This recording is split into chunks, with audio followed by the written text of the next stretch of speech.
So here's a few news articles.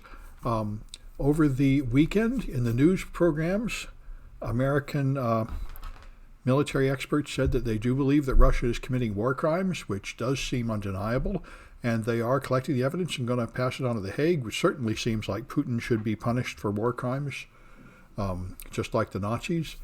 They're bombing hospitals, they're targeting civilian apartments, and now for 2 times so far, they've announced evacuation routes, prepared a ceasefire, and then bombed the evacuees, which apparently is quite normal for Russian military to just lie and break all their promises. But these are war crimes. I've seen accusations that they're using vacuum bombs, which are specifically forbidden.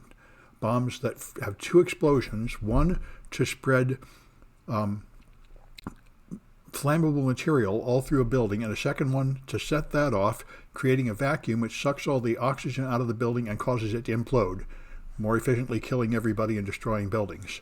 And also cluster bombs, which are also forbidden. So there's a lot of accusations of serious war crimes, and it seems quite appropriate for the U.S. to gather evidence for potential prosecution. So the Florida Attorney General, the Surgeon General, is Jota Bladapo, who is a member of the Frontline Doctors, which is an insane group that Trump promoted.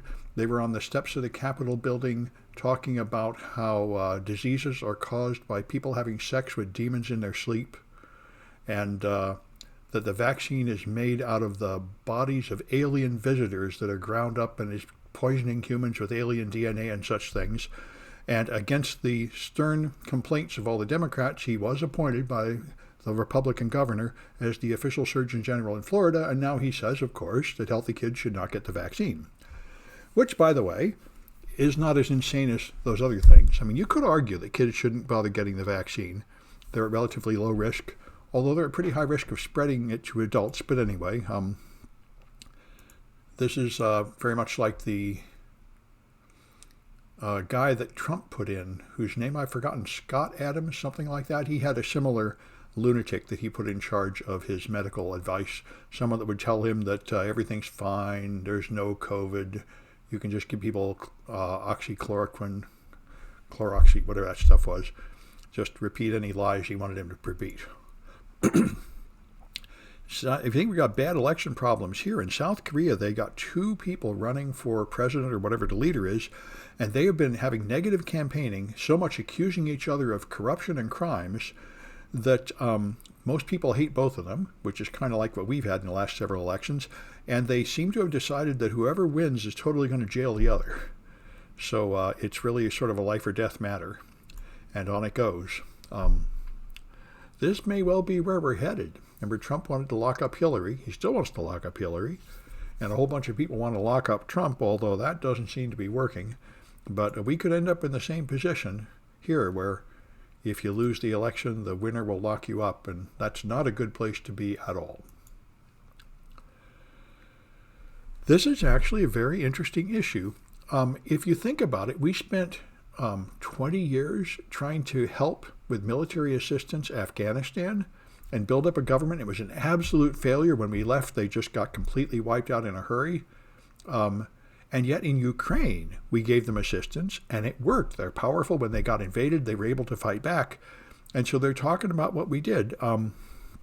Instead of just buying them the latest weapons that were the most expensive that they didn't know how to use, which is what we did in Afghanistan, in Ukraine, we gave them the older weapons that they could use with enough training so they could use them to make them independent, which is a whole lot more sensible. And I know the latest thing, they're demanding a no-fly zone, and all the Americans say we're absolutely not doing that because that would be a direct war between the U.S. and Russia.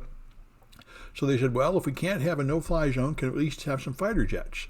And what they're going to do is give them old Russian fighter jets from, I think, France or some other European nation, and we'll trade American jets in to fill them in. So we're not going to give them the latest stuff that they don't know how to use. We're going to give them the old stuff that they do know how to use in the same spirit. And that seems to be much better. That seems to be creating a strong, independent military that they really can fight for themselves, which we completely failed to create in Afghanistan. So it's interesting. Putin inscribed this Z on the tanks that are invading Ukraine. And it's not a letter in the Cyrillic alphabet. I don't know where they got the symbol, but everyone's now regarding this as the new swastika. This is the new symbol of the troops invading Afghanistan. And so an Olympic sports athlete wore a pin like this and was being punished for it to show his support for the invasion of Ukraine. And people who protest in Russia in favor of it wear this Z symbol, and people in Ukraine hate it, and they say it's going to be the next swastika, essentially. It's how it's going to be seen, because it's quite clear that most of the world regards Putin as basically the equivalent of Hitler now. I certainly do. And his whole gang is going to be like the SS with the Z now. Anyway, all right. So independent Russian newsrooms all tell people to disable all biometrics. This is a problem with biometric fingerprints or face prints. The cops can force you to open up your phone then. They can just point it at your face without your consent and things like that. That's why if you want to have security, you'd be a lot better off with a PIN or something. An interesting fact, I guess, about biometrics. This was interesting. I kind of wondered about this. Modern smartphones have incredibly crisp images, and yet you have very tiny lenses, and I wondered how they did that. And this is how they do it. It's many, many plastic lenses with very complicated shapes.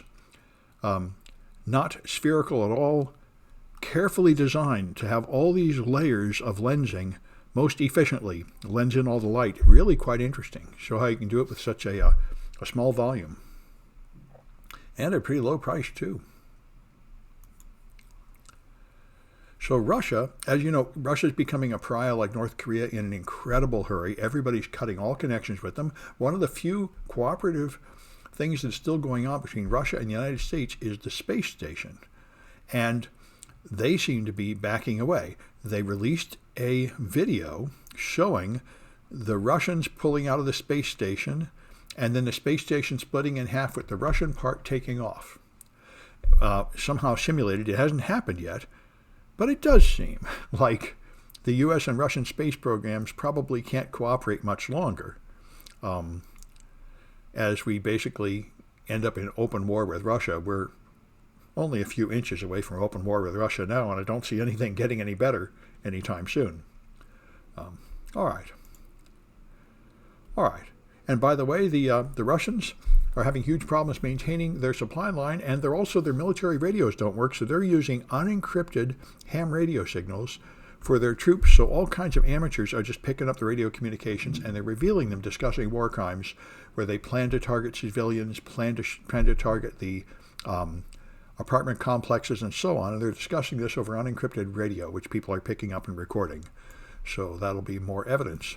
Anyway, that's it for the news. Let me stop that.